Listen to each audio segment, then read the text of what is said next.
Good morning, everyone. This is Mr. Rowe. We're looking in Algebra 1. We're talking about the lesson on analyzing graphs, and we're going to talk about a local max and a local min.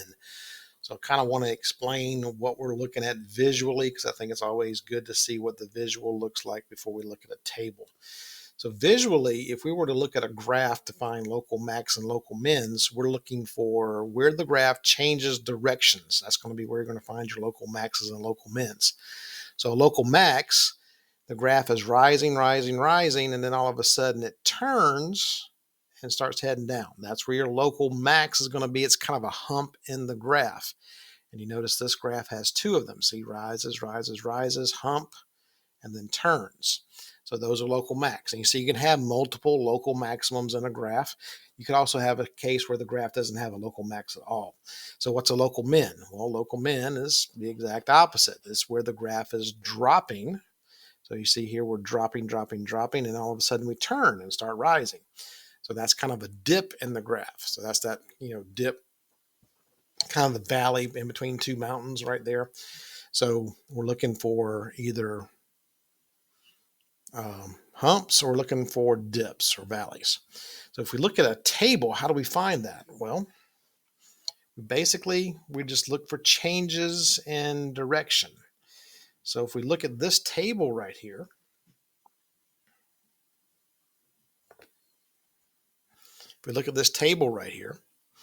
if I want to look for a local max and a local min, first of all, I want to make sure my x values are in order from least to greatest, which they are, -4, -3, -2, all the way up to +4.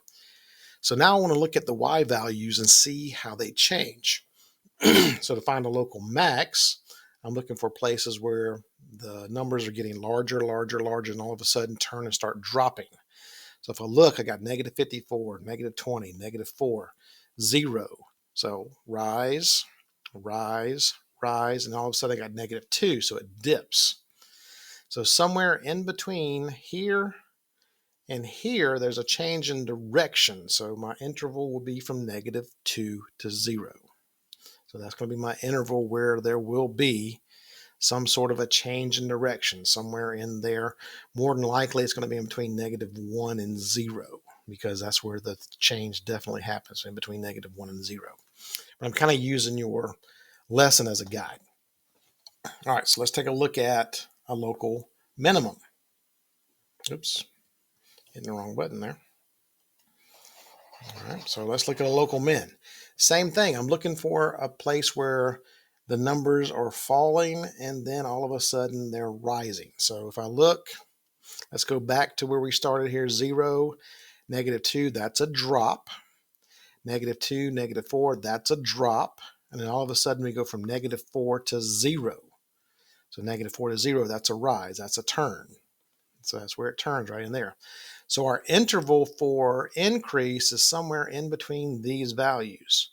So this is our max, and this is our min.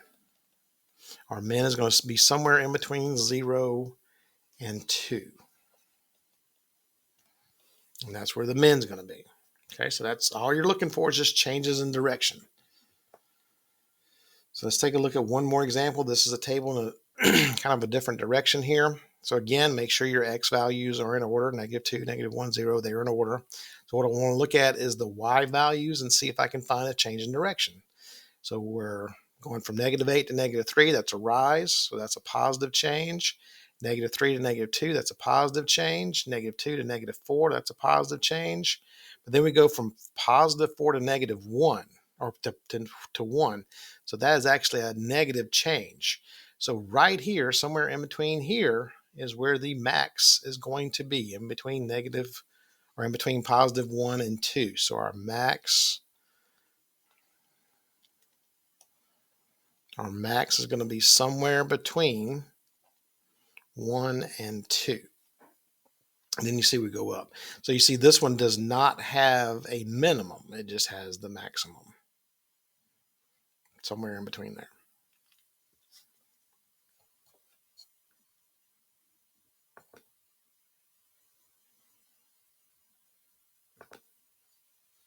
And if we take another look at this, we can see that if we go from 2 to 3, we go from 1 to 3 here. So that's a positive.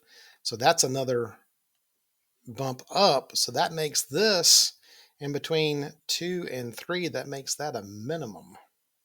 So this actually does have one max in between 1 and 2, and then a min in between 2 and 3 somewhere. So I hope this helps you find the local max and local mins. If you still struggle with this concept as you're doing your work and as you're taking your quiz, please let me know in the Genius system and make an appointment for a help session.